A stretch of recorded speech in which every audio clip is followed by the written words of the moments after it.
శ్రీరామ జయ రామ జయ జయ రామ. శ్రీ చాగంటి వారి శ్రీమద్ రామాయణ ప్రవచనము కిష్కింధకాండ 3వ భాగము. రాముణ్ణి చూడగానే సన్యాసి రూపంలో అప్పటి వరకు నిలబడినవాడు స్తోత్రం చేసేటప్పుడు సన్యాసి రూపాన్ని విడిచిపెట్టేసి కపిరూపంలోకి వచ్చేసి స్తోత్రం చేశాడు.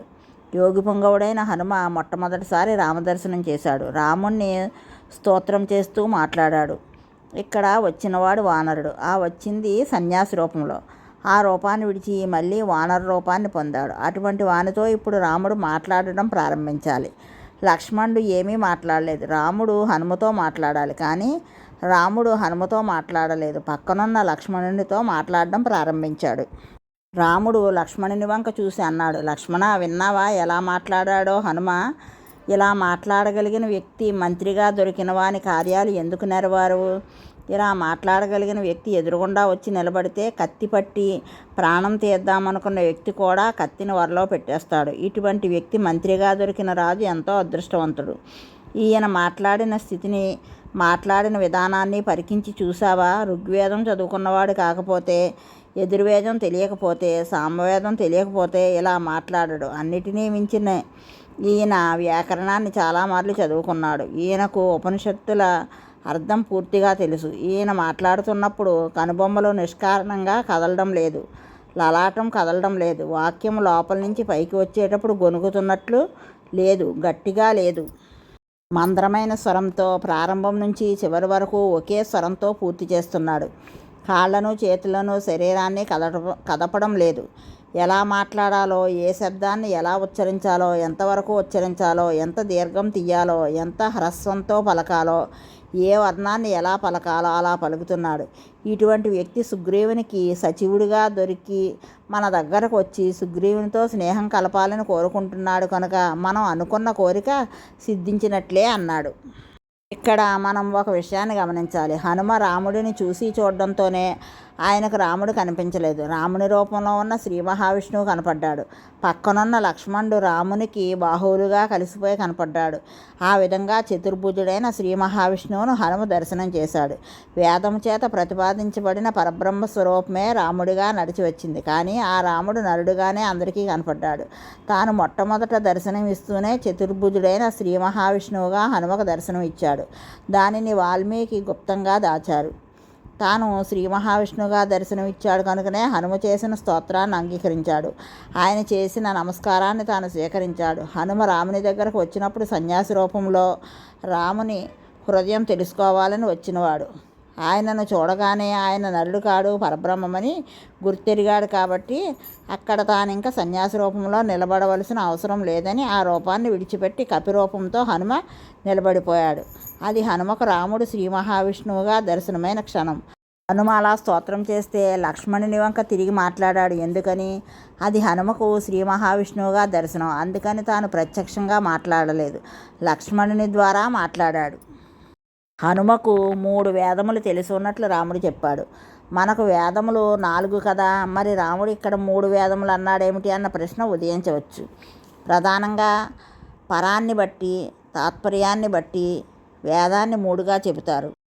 శంకరాచార్యుల వారు శివానందలహరిలో స్తోత్రం చేస్తారు. ఇక్కడ వేదాన్ని 3గా చెబుతారు. అందుకనే ఇక్కడ రామచంద్రమూర్తి హనుమ ఋగ్వేదము, యజుర్వేదము, సామవేదము తెలియనివాడైతే అలా మాట్లాడలేడు అన్నాడు. అలా అనడంలో హనుమ తనను శ్రీ మహావిష్ణువుగా ఎలా దర్శనం చేశాడో మనకు చెప్పేశారు. ఋగ్వేదంలో ఒక గొప్పతనం ఉంది.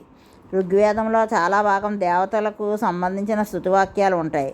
భగవద్ దర్శనాన్ని పొందిన ఋషులు భగవంతుని స్తోత్రం చేసిన విధానము, భగవత్ స్తోత్రములు ఋగ్వేదంలో ఉంటాయి. ఋగ్వేదము అగ్ని సూక్తంతో మొదలవుతుంది, అగ్ని సూక్తంతో పూర్తవుతుంది. అయితే ఇది కేవలం అగ్ని అనబడే దేవతను స్తోత్రం చేస్తోందా? కాదు.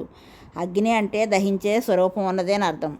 అజ్ఞానం పోవడమే జ్ఞానం రావడం, జ్ఞానం రావడమే అజ్ఞానం పోవడం, జ్ఞానమే ఈశ్వర స్వరూపం. అందుకని అక్కడ అగ్ని సూక్తం అంటే ఆత్మస్వరూపాన్ని చెప్పడం. ఆ ఆత్మ ఏకమేవ అద్వితీయం బ్రహ్మ, ఉన్నది ఒక్కటే పదార్థం.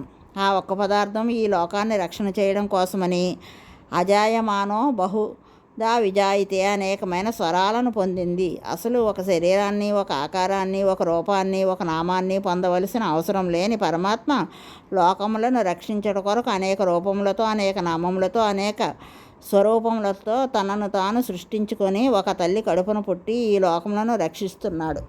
ఒక్కొక్కసారి తల్లి కడుపులోంచి రాకపోయినా అవతారమును స్వీకరించిన నాడు అటువంటి స్వరూపంతో పరమాత్మ అవతరిస్తూ ఉంటాడు. అయితే కేవలం ఉన్నది ఒక్కటే పదార్థం, అదే అనేక విధమైన రూపాలను పొంది ఇన్ని రూపాలుగా కనబడుతుంది.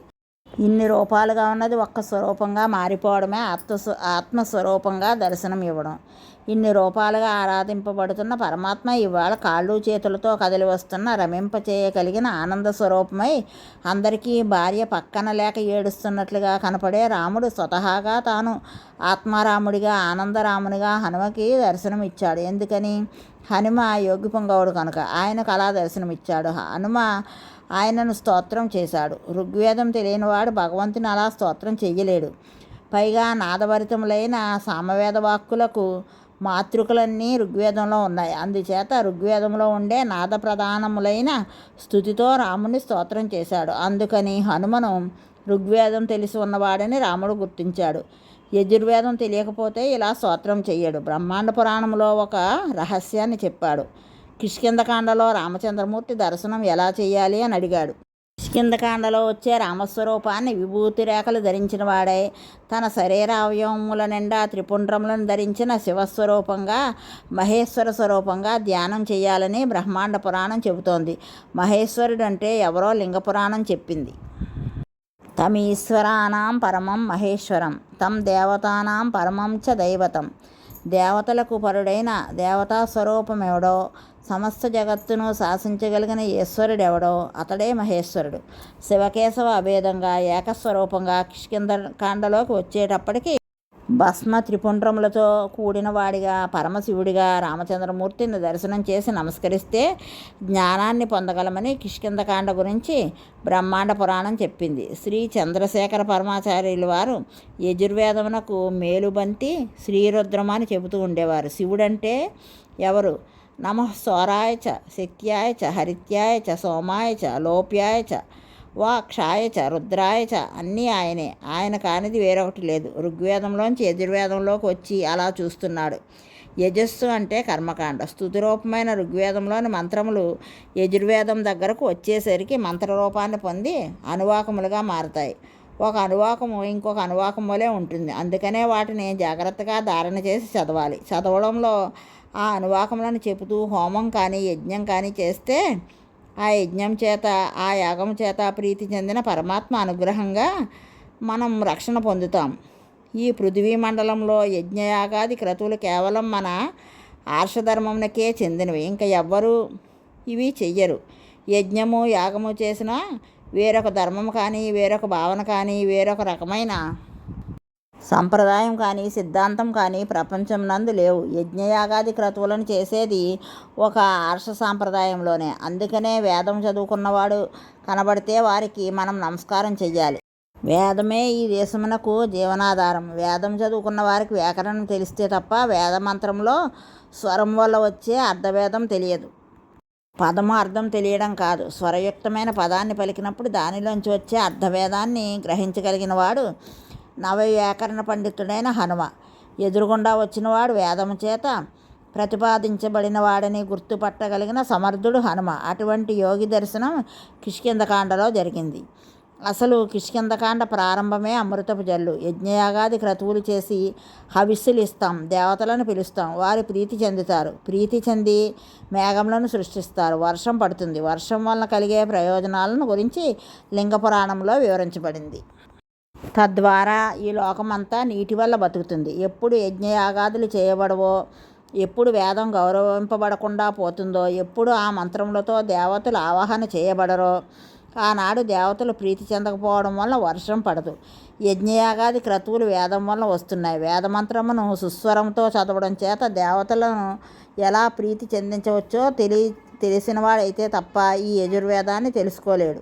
యజుర్వేదానికి మేలుబంతి అయిన శ్రీరుద్రాన్ని అర్థం చేసుకోలేడు. శ్రీరుద్రం మంత్రం తెలుస్తుందేమో కానీ వ్యాకరణ పండితుడైతే తప్ప రుద్రార్థం తెలియదు. రుద్రార్థం అంటే ఆత్మస్వరూపం తెలియాలి. ఆత్మస్వరూపం తెలిస్తే తప్ప శివకేశవుల మధ్య భేదం లేని ఆత్మస్వరూపం తెలియదు. ఆత్మస్వరూపం తెలిస్తే తప్ప విభూతి పుండ్రములు పెట్టుకున్న రాముడు కనపడడు. రాముడు అలా కనబడితే తప్ప కిష్కింధకాండలో రామదర్శనం పూర్తవదు. అలా పూర్తయితే తప్ప రాముడు పరబ్రహ్మమని మనకు తెలియదు. అలా తెలుసుకున్నవాడు హనుమ ఒక్కరే. అందుకే హనుమ కిష్కింధకాండలో ఋగ్వేద యజుర్వేదములతో స్తోత్రం చేశాడు. మరి సామవేదం ఎక్కడిది? సామవేదం అంతా సంగీతమే. మంత్రాన్ని దీర్ఘం తీస్తూ ఎక్కడా దోషం లేకుండా లోపల వాయువును కుంభించగలిగిన వారే సామవేదం చదువుతారు. అంటే సంగీతం ఎంత జాగ్రత్తగా పాడతారో, ఎలా స్వరాన్ని పలుకుతారో, మాట్లాడేటప్పుడు అలా మాట్లాడతారు. హనుమకు వేదముల అంగములు తెలుసు, శిక్ష, వ్యాకరణము మొదలైనవి తెలుసు. కాబట్టే మాట్లాడేటప్పుడు లలాటమును కదపడు, కనుబొమ్మలు కదపడు, చాలా గట్టిగా కానీ చాలా గొణుకుతున్నట్లు కానీ మాట్లాడాడు. మంద్రస్వరంతో మాట్లాడతాడు. ఆ మాట మాట్లాడుతున్నప్పుడు పాము ముందు నాదస్వరం ఊదినట్లు మంత్రముగ్ధులను చేసి కూర్చోబెట్టేస్తుంది. ఆయన నోటి వెంట వచ్చే మాట ఈశ్వర ఉపాసనాబలంతో కూడినది. ఇటువంటి హనుమ మంత్రిగా ఉంటే ఆ రాజకార్యములు ఎందుకు నెరవేరవు? పనులు జరిగి తీరుతాయి. లక్ష్మణ, హనుమ వంటి వాడు అన్నాడు రాముడు. ఇక్కడ జరిగిందేమిటి? పైకి దర్శనం అయిందని చెప్పకుండా హనుమ చేసినది రామదర్శనం. అంటే సాక్షాత్తు శ్రీమన్నారాయణ దర్శనం, పరబ్రహ్మ దర్శనం అని మహానుభావుడైన వాల్మీకి శ్లోకములతో నిరూపించాడు. రామచంద్రమూర్తి లక్ష్మణుని వంక చూసి, లక్ష్మణ, మనం ఎవరమో ఎందుకు వచ్చామో హనుమకి చెప్పు అన్నాడు. ఎప్పుడైతే రాముడు చెప్పిన మాటలు హనుమ విన్నాడో అప్పుడే ఆనందమైన మనస్సుతో కార్యం నెరవేరిపోయిందని సుగ్రీవుడి దగ్గరకు వెళ్ళిపోయాడు. అప్పుడు లక్ష్మణుడు తాను రామచంద్రమూర్తి తమ్ముడినని చెప్పి అరణ్యానికి వచ్చిన కారణం చెబుతాడు. ఈయన దశరథ మహారాజు కుమారుడైన రామచంద్రమూర్తి. ఆ దశరథుడు పరమధర్మాత్ముడై రాజ్యాన్ని పరిపాలించారు. దశరథుడు ఉన్నప్పుడు ఆయన ఎవరిని ద్వేషించలేదు, ఎవరూ దశరథుడిని ద్వేషించలేదు. చతుర్ముఖ బ్రహ్మ అందరి చేత ఎలా గౌరవింపబడతాడో అలా దశరథుడు లోకులందరి చేత గౌరవింపబడినవాడు. రాముడు తండ్రి మాట కట్టుబడి అరణ్యానికి వచ్చాడు. వస్తే ఎవరో ఒక రాక్షసుడు ఆయన భార్య అయిన సీతమ్మను అపహరించాడు. సీతమ్మ ధర్మమూర్తి, మహానుభావురాలు, మహాపతివ్రత. భర్తతో అనుగమించి వస్తే రాక్షసుడు ఆమెను అపహరించాడు. ఆ రాక్షసుడు ఎవరో మాకు తెలియదు. మేము వస్తుండగా మధ్యలో కబంధుడు కనపడ్డాడు. ఆయనను సంహరించి ఆయన శరీరాన్ని దహిస్తే ఆయన మళ్ళీ ధనువు అనే శరీరాన్ని పొంది మాకు ఒక మాట చెప్పాడు. మీరు వెళ్ళి సుగ్రీవునితో స్నేహం చెయ్యండి అని చెప్పాడు. అందుచేత మేము బయలుదేరి వచ్చాం. నన్ను లక్ష్మణుడు అంటారు, రాముని తమ్ముడిని అని లోకం అంటుంది. కానీ రామచంద్రమూర్తి గుణముల చేత తృప్తి పొందినవాడనై, ఆ గుణముల చేత విశేషమైన ఆనందమును పొందినవాడనై నేను రామునికి దాసుడనని అనుకుంటారు. తాను రామదాసుడినని లక్ష్మణుడు చెప్పుకున్నాడు. దశరథ మహారాజు తనకు పెద్ద కొడుకు రాముడు ఉన్నాడని పొంగిపోయేవాడు. అటువంటి రాముడు ఈరోజు సుగ్రీవుని శరణాగతి చేస్తున్నాడు. ఈ లోకమంతా రాముడిని శరణాగతి చేసింది. లోకంలో కష్టంలో ఉన్నవారందరూ రాముడిని శరణాగతి చేశారు. అటువంటి రాముడు ఈరోజు సుగ్రీవుడిని శరణాగతి చేస్తున్నాడు. లోకమంతా రాముని నాదుడు అంది. అటువంటి రాముడు ఈవేళ సుగ్రీవుడిని నాకు నాదుడు అంటున్నాడు. అందుకని హనుమ, మేము ఈవేళ సుగ్రీవుడిని మిత్రునిగా పొందాలనుకుంటున్నాం. లక్ష్మణుని మాటలలో ఆక్రోశం ఉంది, బాధ ఉంది, గుండెల్లో ఎంతో పరివేదన ఉంది. సుగ్రీవుడు ఒక వానరుడు, రాజ్యభ్రష్టుడు, పర్వత శిఖరం మీద ఉన్నాడు. అటువంటి వాని మిత్రత్వం కోసమని ఇంత కష్టపడి నడిచి వచ్చి భార్య పక్కన లేదని బాధపడి అన్నయ్య నారచీర కట్టుకుని లోకములను శాసించగలిగిన వాడు ధర్మానికి కట్టుబడిపోయి, కబంధుడు నీకు ఒక మిత్రుడు ఉండాలి అన్నాడు కనుక ఆ వానరుని తక్కువగా చూడకు అన్నాడు కనుక సుగ్రీవుడితో స్నేహం చేస్తాను. సుగ్రీవుడు నా మిత్రుడు, సుగ్రీవుడిని శరణాగతి చేస్తున్నానని ఆయన ఉన్న కొండ మీదకు ఈయన వెడుతున్నాడు కనుక సుగ్రీవుడిని నాదుడిగా వరిస్తున్నాడయ్యా. ఏమి లోకమయ్యా, ఏమి కాలమయ్యా, నిజంగా రాముడు శరణాగతి చెయ్యడమా? విధి చాలా విచిత్రం. ఆ రాముడు ఈవేళ శరణాగతి చేసి నాదుడిగా సుగ్రీవుడిని అంగీకరించాడు అని చెప్పాడు. ఈ మాటలు విన్న హనుమ జితేంద్రియములై ధర్మాత్ములైన రామలక్ష్మణులను చూడడం మా సుగ్రీవునికి కూడా చాలా సంతోషంగా ఉంటుంది. రెండయ్యా, మిమ్మల్ని తీసుకువెడతాను అన్నాడు. యోగి అయిన వాడు భగవద్దర్శనమైన తరువాత దానిని విడిచిపెట్టడు. రామలక్ష్మణులిద్దరినీ తన వీపు మీద కూర్చోబెట్టుకుని పరమానందంగా హనుమ పొంగిపోతూ వారిని ఋష్యముఖ పర్వత శిఖరాలను దాటి మలయ పర్వత శిఖరం మీదకు తీసుకుని వెళ్ళాడు. మిగిలిన కథను తరువాయి భాగంలో తెలుసుకుందాం. రామజయం శ్రీ రామజయం.